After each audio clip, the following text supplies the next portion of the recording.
नमस्कार साथियों। परिवर्तन संसार का नियम होता है। Change is a law of nature. परिवर्तन प्रकृति का भी नियम होता है। परिवर्तन की बयार जब चलती है तो बड़े से बड़े मरुस्थल नदियों में परिवर्तित हो जाते हैं, बड़े से बड़े पहाड़ मैदानों में परिवर्तित हो जाते हैं और बड़े से बड़ा समुंदर भी सूख जाता है। परिवर्तन की बयार इस समय भारत में चल रही है और यह भारत का एक अमृत काल है।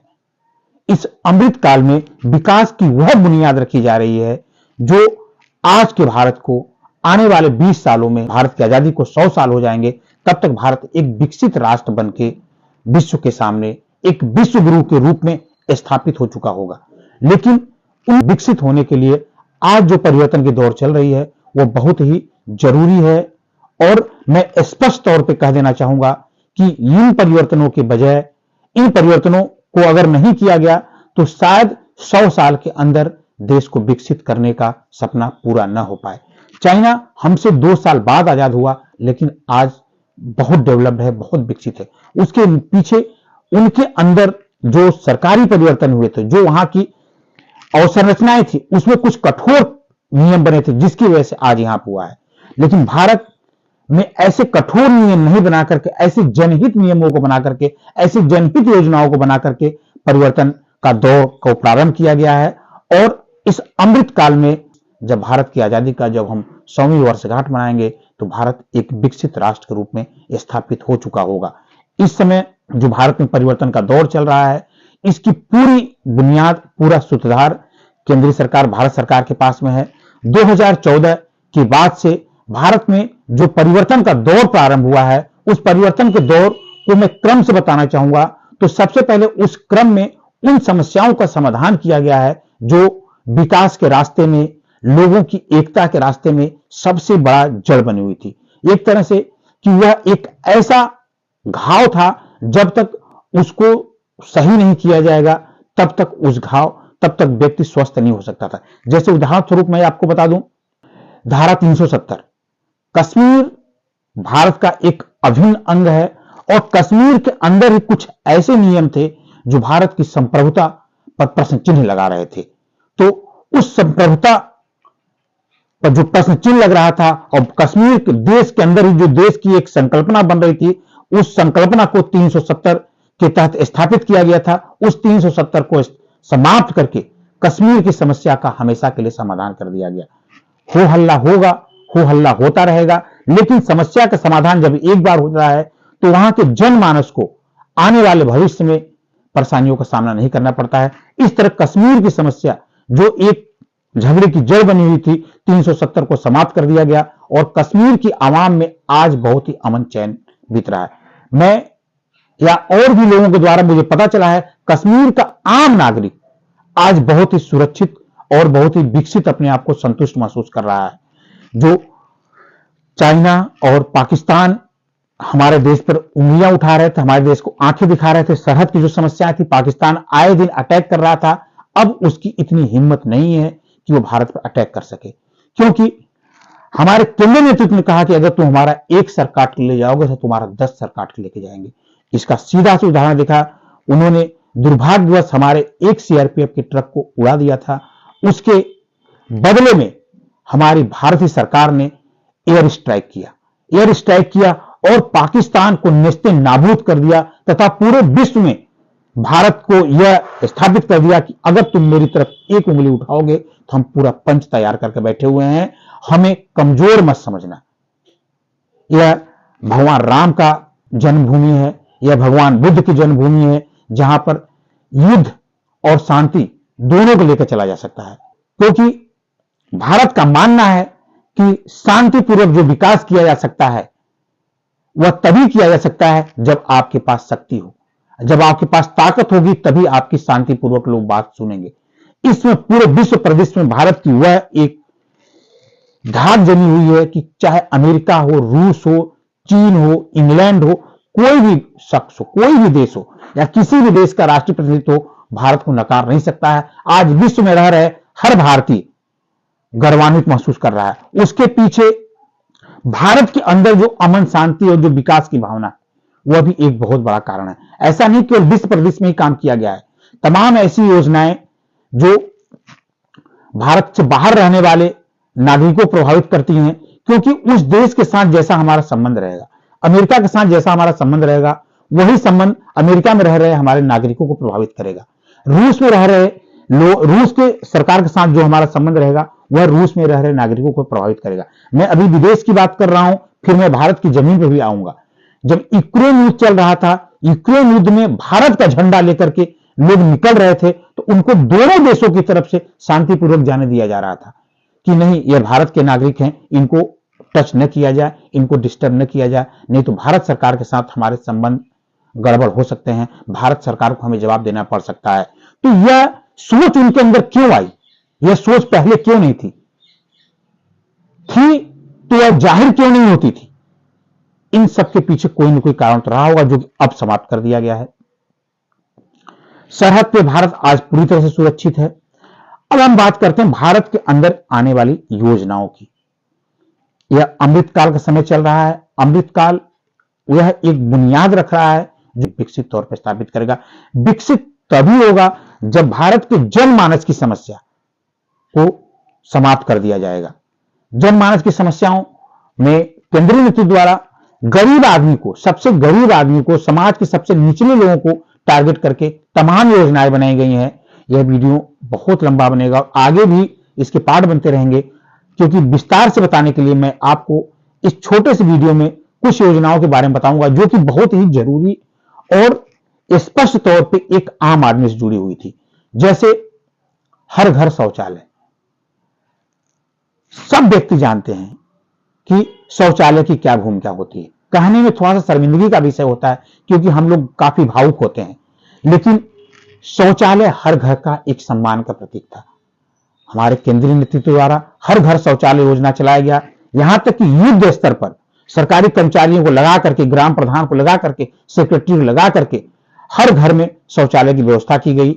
सरकार के द्वारा अनुदान देकर के जो लोग अपने से बना सकते थे उनको सहयोग प्रदान करके, जिससे हमारे घर, हमारे देश की बहु बेटियां, हमारे गांव की, हमारे घर की बहु बेटियों को रोज सुबह एक अंदर से जो उनका कॉन्फिडेंस, जो उनका मोरल डाउन होता है, वह न होने पाए। इस हर घर शौचालय योजना से हर समाज की, हर घर की बहु बेटियों के आत्मसम्मान में वृद्धि हुई है और तमाम स्वास्थ्य संबंधी समस्याओं का समाधान हुआ है। क्योंकि बहुत ही आम सी समस्याएं हैं कि पहले लोग अंधेरे का इंतजार करती थी, जिससे तमाम ऐसी पेट की समस्याएं होती थी जो धीरे धीरे अपना घर बना रही थी। तो उन स्वास्थ्य संबंध, देखिए हर घर शौचालय एक सामाजिक योजना थी, लेकिन यह स्वास्थ्य से भी जुड़ी हुई योजना थी। वहां पे दोनों तरफ से प्रहार किया गया है। बस सरकार को यह स्पष्ट करना था कि यह योजना लोगों के स्वाभिमान से जुड़ी हुई थी। वहीं बात करते हैं जनधन योजना की।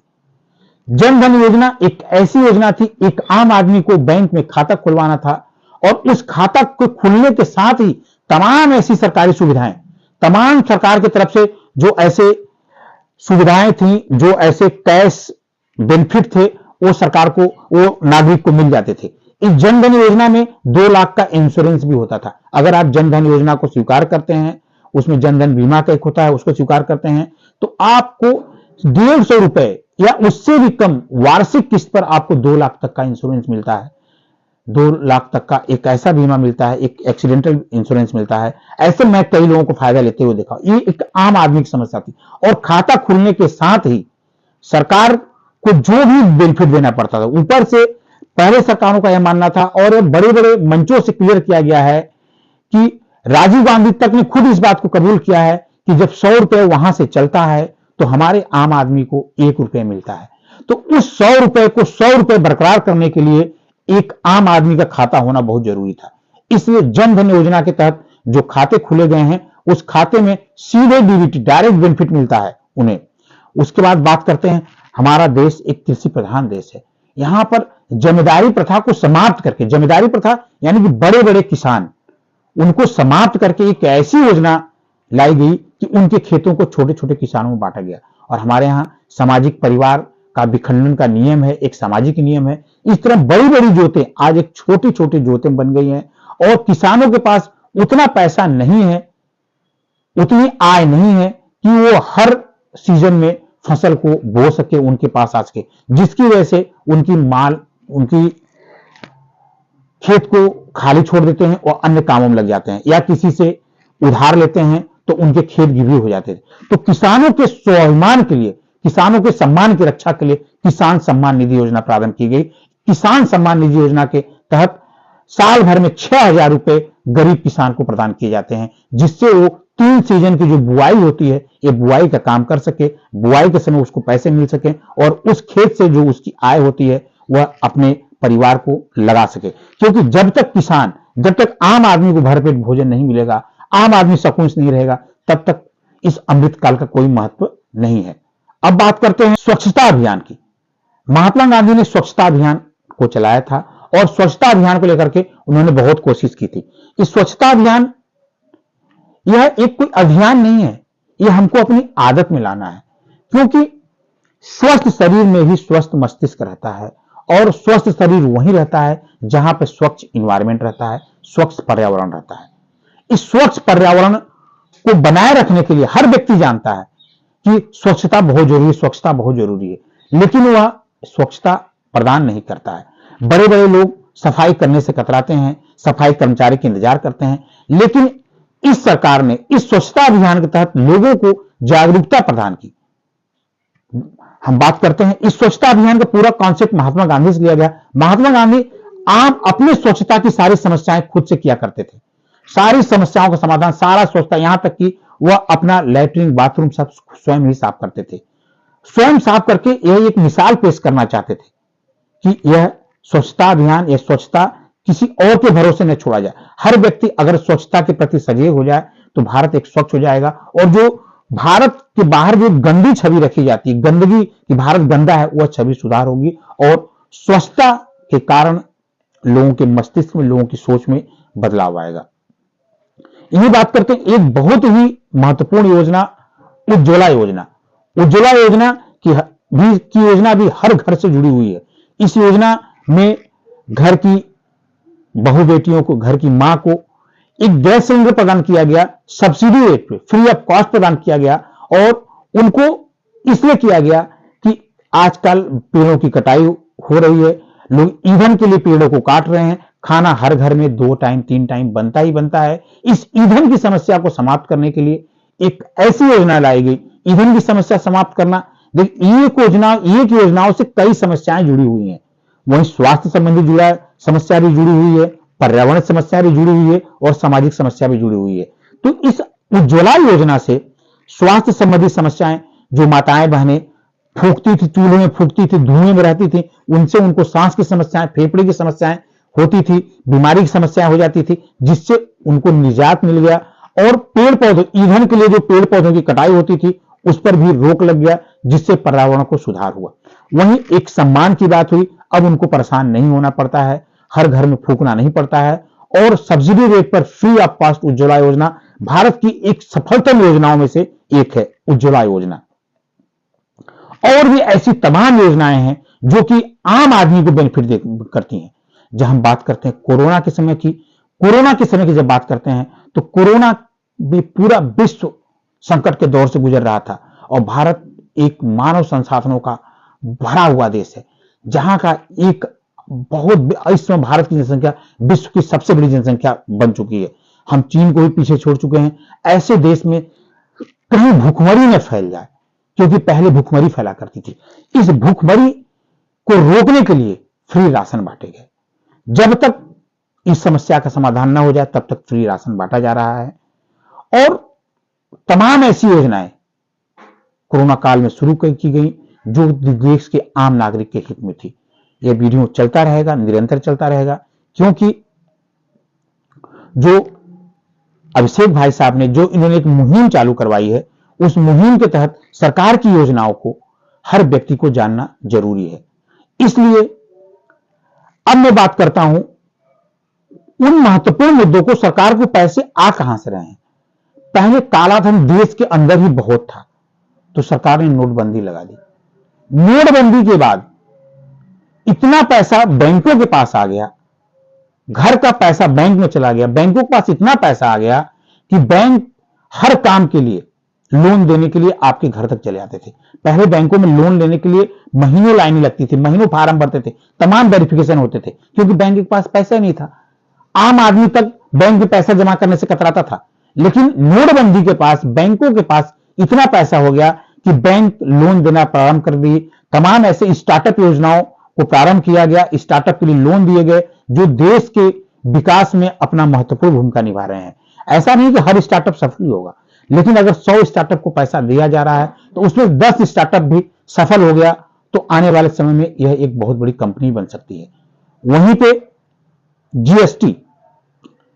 जीएसटी एक ऐसा केंद्रीय संग्रह कर लाया गया, तमाम टैक्सों को इकट्ठा करके। जो छोटे छोटे टैक्स लगते थे जिसमें चोरी की संभावना बहुत ज्यादा थी, उन संभावनाओं को समाप्त करते उन टैक्सों को एक कर दिया गया, उसको जीएसटी नाम दिया गया, और एक ही टैक्स में सारे टैक्सों को कैलकुलेट कर दिया गया। और जीएसटी संग्रह में इतना भारत को बेनिफिट हो रहा है, इतना टैक्स कलेक्शन हो रहा है कि तमाम योजनाओं के लिए पैसा मिल जा रहा है। ऐसा नहीं, यह सोच पहले भी हो सकती थी, लेकिन सोच जब अमल में लाया जाए तभी उसको सही माना जा सकता था। देश अमृतकाल में चल रहा है और विकास की नींव रखी जा रही है जो विकसित बना जाएगी। और अंत में मैं इस वीडियो को जो समाप्त करना चाहूंगा, प्रभु श्री राम के नाम से कहना चाहूंगा। प्रभु श्री राम का जो अयोध्या में भव्य मंदिर बन रहा है, क्योंकि अभी वो बन ही रहा है, उसमें प्राण प्रतिष्ठा हो गई, रामलला की एक सुंदर मूर्ति स्थापित होगी। उस मूर्ति को अगर आप देखेंगे तो उस पे से आपका चेहरा है, उनके चेहरे से आपका नजर ही नहीं हटेगी। इतनी सुंदर रामलला की मूर्ति है। मैं अपनी स्वयं की बात है, जब मैं देखा तो एक चित होकर के देखता रहा। उस रामलला की मूर्ति में प्राण प्रतिष्ठा हो गई है और अयोध्या में जो राम मंदिर का विवाद था वह अभी पूरी तरह से समाप्त हो गया। जैसे कश्मीर 370 का विवाद था, उसी तरह एक राम मंदिर का विवाद था, वह भी समाप्त हो गया। अब राम मंदिर का विवाद समाप्त हो गया तो वहां पे विकास की और भी चीजें होगी। अयोध्या में तमाम ऐसी विकास की योजनाएं शुरू हो रही हैं जो आसपास के जिलों को, यहां तक कि पूरे प्रदेश को भी प्रभावित करेंगी।